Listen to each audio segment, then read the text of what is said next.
Kementerian Energi dan Sumber Daya Mineral, ESDM, menandatangani nota kesepahaman dengan Departemen Perdagangan Amerika Serikat, AS, terkait pelaksanaan transisi energi di Indonesia. Dengan penandatanganan ini, pemerintah berharap pihak AS membawa perusahaannya untuk datang atau investasi di Indonesia.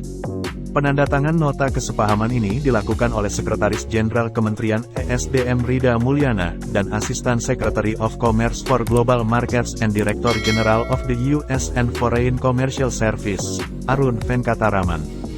Rida mengatakan, penandatanganan nota kesepahaman ini merupakan penyempurnaan atau pembaharuan dari yang telah diteken sebelumnya. Sekarang ini fokusnya ke hal yang berkaitan upaya kita melaksanakan transisi energi, katanya di Kementerian ESDM, Jakarta Pusat, Kamis, tanggal 16 Maret tahun 2023. Sejumlah poin yang disepakati dalam kerjasama ini antara lain terkait pengembangan mobil atau kendaraan listrik, Carbon Capture Storage, Carbon Capture Utilization and Storage, CCS/CCUS, dan Cyber Security. Topik yang lainnya menyangkut pengembangan panas bumi terus kemudian pengembangan bioetanol, katanya. Nota kesepahaman ini juga menyangkut pembangunan ibu kota negara, IKN, dalam mewujudkan ibu kota Smart City, termasuk Smart Electricity. Kemudian, hilirisasi mineral kritis di Indonesia. Indonesia sendiri menyimpan potensi mineral kritis yang dibutuhkan untuk pengembangan baterai kendaraan listrik.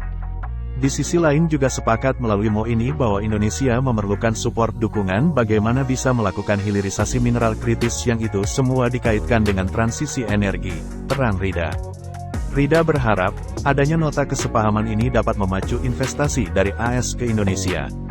Kami dari pihak Indonesia khususnya dari sektor ESDM, setelah ditandatanganinya MO ini kita sangat berharap, membuka sekaligus menunggu langkah dari pemerintah AS melalui Kementerian Perdagangannya Amerika, untuk banyak membawa private sektornya untuk berinvestasi di Indonesia, jelasnya. Indonesia juga tengah gencar dalam hal pengembangan bus listrik di Indonesia. Bus listrik adalah salah satu solusi transportasi ramah lingkungan yang semakin diminati di seluruh dunia, termasuk di Indonesia. Bus listrik dianggap sebagai solusi yang efektif untuk mengurangi emisi gas rumah kaca dan polusi udara yang dihasilkan oleh bus diesel konvensional.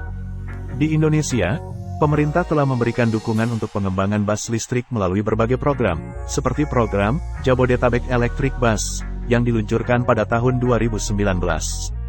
Program ini bertujuan untuk mengganti bus diesel konvensional di wilayah Jabodetabek dengan bus listrik.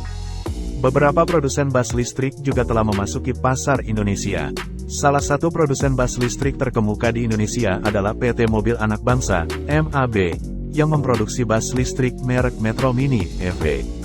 Selain itu, beberapa perusahaan swasta juga telah membeli bus listrik dari luar negeri dan mengoperasikannya di Indonesia, seperti Transjakarta yang telah membeli bus listrik dari China. Namun, meskipun perkembangan bus listrik di Indonesia semakin pesat, masih banyak tantangan yang harus dihadapi, seperti keterbatasan infrastruktur pengisian daya listrik dan tingginya harga bus listrik dibandingkan dengan bus diesel konvensional.